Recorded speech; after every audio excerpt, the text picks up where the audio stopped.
Hey jumpers, this is one of the first tricks I ever learned. It's called the toad, and I want to break it down for you.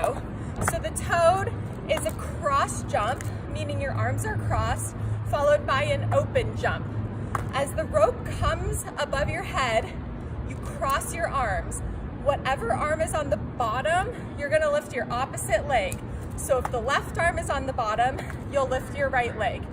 You'll then jump over the rope, and as it comes above your head, you'll uncross. So let's watch it in slow motion.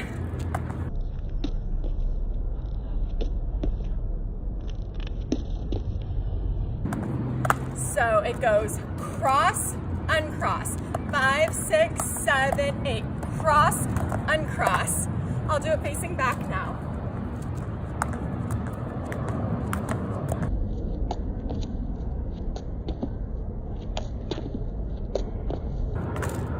Hope that helps. Good luck.